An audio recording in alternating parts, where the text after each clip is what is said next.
sempre brinquei que o avião só voa com duas asas. E as asas são milimetricamente iguais. E na minha sociedade na empresa, com o meu sócio Carlos, que não está aqui hoje, e com a minha sociedade com a minha esposa, que está aqui me assistindo, eu não sei se eu sou asa direita ou sou asa esquerda. Eu sei que eu sou uma das asas e eles são a outra asa do avião. E o primeiro negócio que eu fiz foi uma fábrica de carroça. Eu vendia carroça. Eu queria fazer, não a carroça mais bonita, mas eu queria fazer a melhor carroça que existia no Brasil na época. Depois da primeira carroça pronta, da segunda, eu resolvi, menor de idade ainda, que eu queria ir para a Bahia. Minha história começou em Itabuna, Mônica, Ilhéus, eu conheço toda aquela região. E eu fui vender carroça, era essa carroça que eu fazia. Vocês olham, o pneu dela é de Volkswagen, o chassi dela era de ferro. Era uma carroça extremamente resistente e que quem comprasse teria carroça para a vida inteira. Eu comecei a vender carroça, mas eu também, meu pai tinha uma fábrica e eu fazia as carroças nas horas vagas das máquinas. Ele tinha uma máquinas Léo e fabricava uma picadeira de cana para tratar de vaca. Só que a picadeira do meu pai era muito ruim. E eu não tinha coragem de oferecer aquela picadeira para os clientes. E ele achava que eu tinha que vender aquelas picadeiras. Eu falei, não, mas o que eu não compro para mim, eu não posso vender para os outros. Aí meu pai falou, então, meu filho, então segue sua carreira solo. Eu falei, tá bom, pai. E aí eu fui atrás das melhores máquinas. E eu fui ser representante dessas máquinas. E aconteceu que em 1986, gente, o Brasil viveu uma euforia, só que foi voo de pato, aquele voo de um ano só. Né? E eu achei naquele momento que eu estava rico. Carro novo, pulseira de ouro. E aí, em 87, veio uma crise, pior que essa que nós estamos passando aí agora. Os juros explodiram de preço, tudo que eu tinha passou a valer 25%, não valia nada. Eu não conseguia vender nada, ninguém comprava mais uma máquina, ninguém comprava nada. E eu fui à lona. E eu quebrei. E confesso, hoje, com 50 anos, que foi a melhor coisa que aconteceu na minha vida. 87, quando eu estava nocauteado, eu conheci a minha esposa. Lógico, naquele momento, eu queria namorar ela. Eu falei para ela, eu não ia falar, eu estou quebrado. Eu omiti, eu não menti. Quando foi em outubro de 87, sabe aquela loja que tinha duas portas, uma já estava fechada? Fim de festa, fim de feira. O telefone, quando tocava, era alguém querendo cobrar, que eu estava devendo. E eu falava, danou-se, né? Agora não tem mais jeito. Me entra uma pessoa chamada Juarez. Minha região nossa sempre teve muita granja. Era 25 granjas. E o Juarez tinha tido um infarte. O Juarez tinha uma granja de 30 mil galinhas. E ele virou para mim e falou, me compra a granja. Eu falei, que jeito, Juarez, eu estou quebrado, você está louco? Ele falou, não, eu alugo a granja para você, que eu não tenho mais saúde para trabalhar, e você me compra as galinhas. Eu falei, opa, parece que agora... E aí eu tinha um caminhão financiado no consórcio Rodobens, tinha um carnê dessa grossura, assim, que eu não contava quantas prestações faltavam para não desanimar. Eu só via o... E eu falei, ó, eu tenho um caminhão, eu tenho um Uno aqui, financiado no Banco Fiat, eu te dou isso aí, vamos embora. Ele falou, vamos. E a conta que eu fiz, não teve business plan, né? Estratégia de negócio.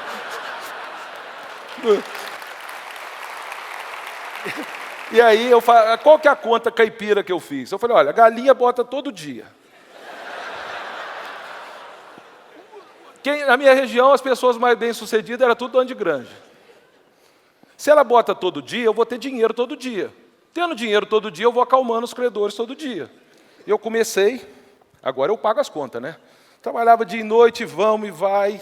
Rogéria me ajudando, ela ajudava a classificar ovo, ajudava a carregar galinha, aquela confusão, tudo muito pequeno. Um dia, o gerente de um banco, danado, viu?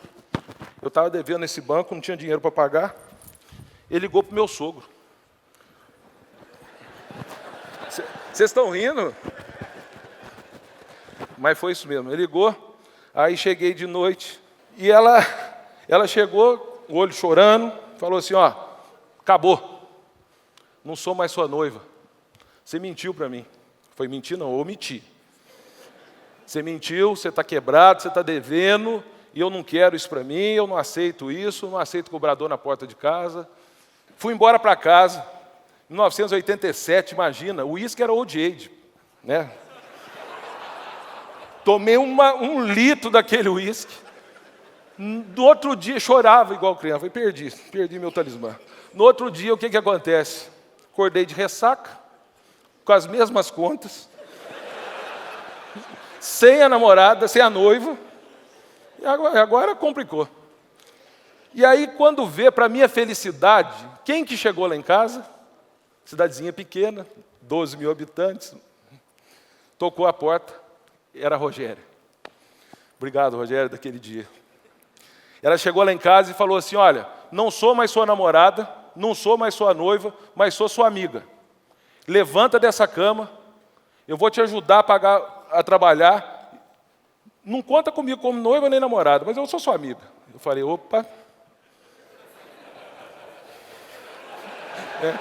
Aí deu uma dor de cabeça, uma ressaca, mas vamos embora, né? Chamou para cá.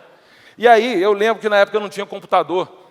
Eu fui numa papelaria e comprei uma folha de papel ao maço pautado, que eu acho que os jovens aqui não conhecem. E ela era folha dupla. E ali eu sentei com a Rogéria, comprei uma caneta Bic vermelha e uma azul, porque na época não tinha marca-texto.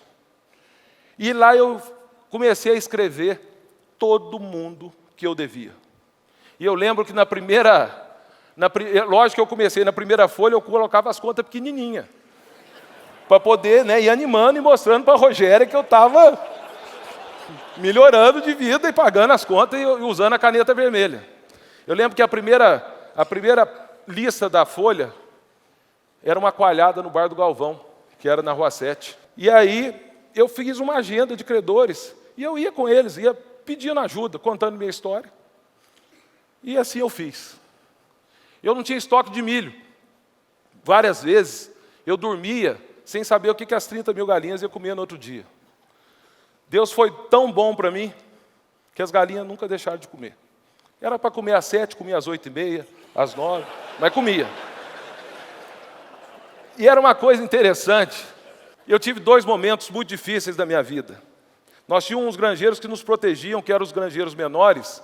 E uma vez eu fui pegar um milho emprestado deles, que a gente emprestava um para o outro, sabe aquela coisa de pobre? Um vai emprestando, vai comendo, e um me emprestou o milho, sem ele saber, lógico, o milho estava contaminado.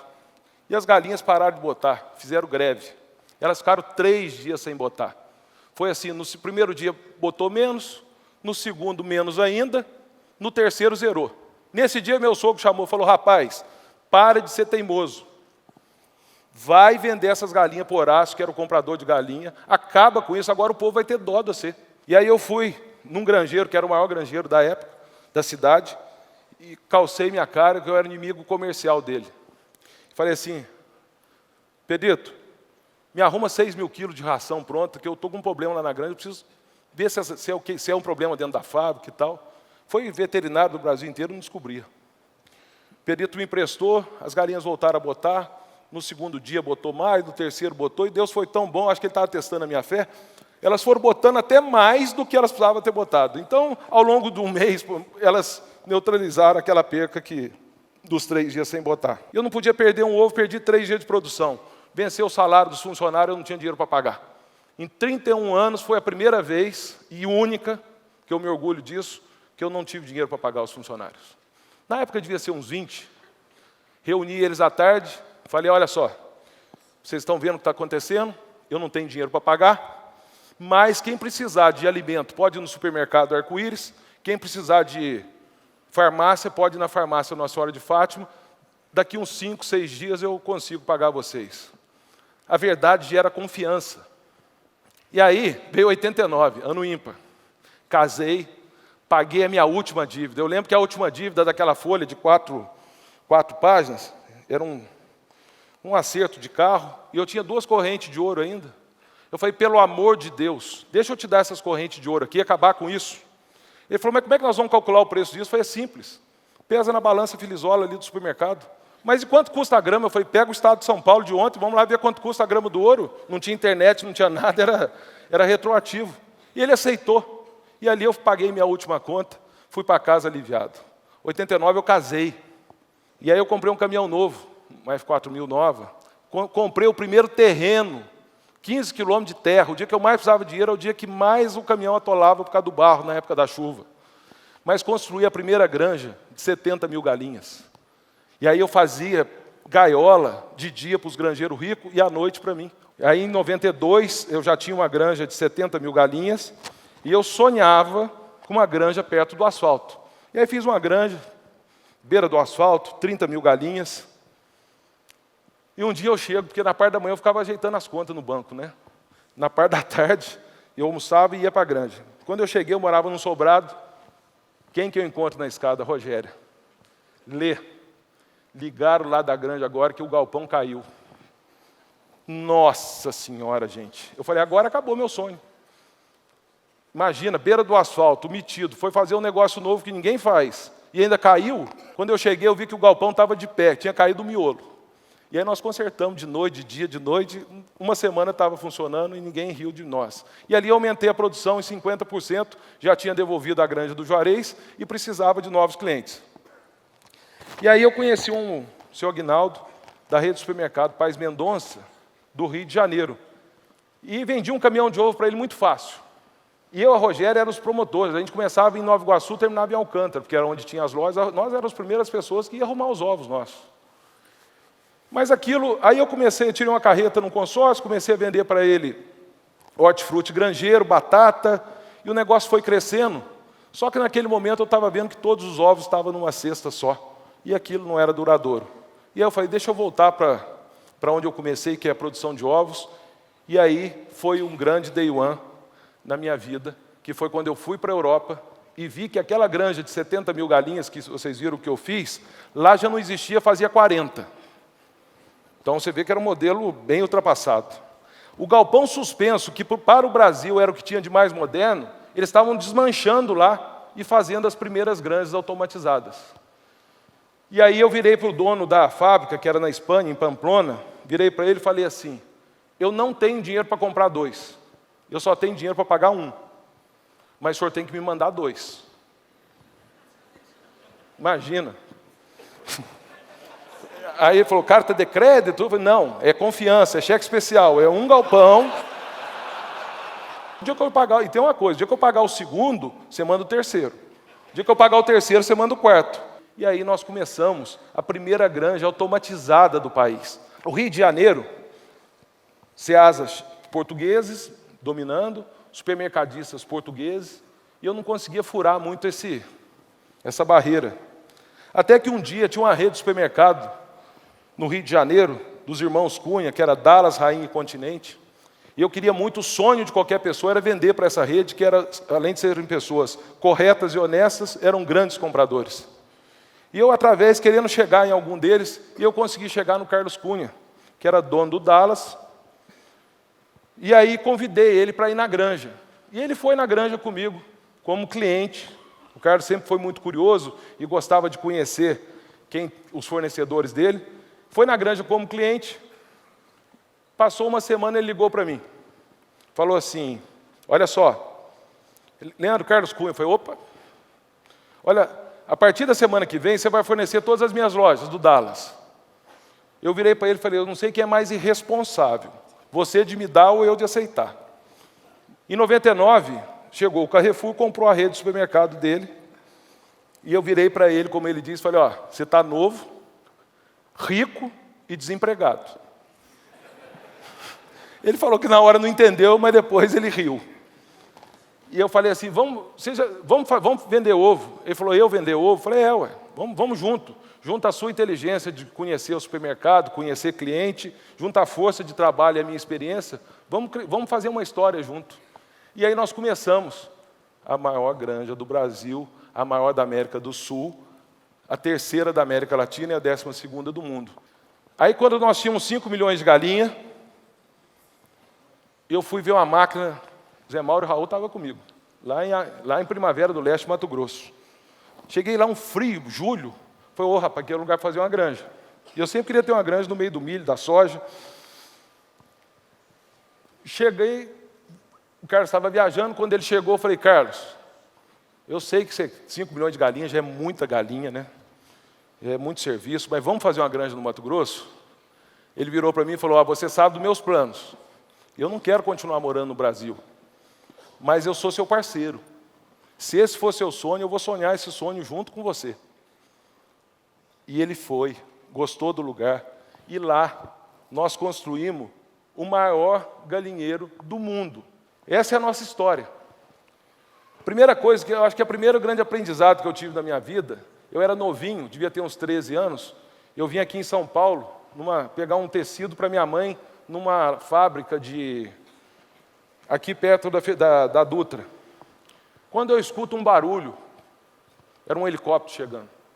E aí eu virei para o porteiro dessa fábrica, que eu lembro que ele era um nordestino. Falei, moço, quem que é esse helicóptero? Ele virou e falou assim, é do dono. Eu virei para ele e falei assim, nossa, eu queria ser filho desse dono. Ele virou para mim e falou assim, menino, queira ser filho de ninguém não, queira ser você. Gratidão, para mim, é uma palavra-chave. Quero agradecer o meu sócio, que por motivo de saúde, ele não pôde estar aqui comigo. Ele está em Portugal se restabelecendo. Eu lembro que em setembro, quando eu deixei ele na UTI do hospital em Milão, eu bati no peito dele e falei, rapaz, não me abandona. Nós temos 2.200 mantiquerenses. Nós temos uma história, nós temos um compromisso com o nosso Brasil. Levanta dessa cama e não larga de mim. E ele está se recuperando bem, e se Deus quiser, em agosto, ele faz a volta para o Brasil, para a gente poder estar junto de novo. A gente é uma família. A gente plantou, eu sempre plantei muito trabalho, porque para mim o único lugar que o sucesso vem antes do trabalho é no dicionário. Eu sempre tive muita gratidão e sempre tentei ser o mais honesto possível. Então essa é a história, essa é a minha história, e eu colho o que eu plantei, porque quem planta jaca não colhe abacaxi. Muito obrigado a todos vocês.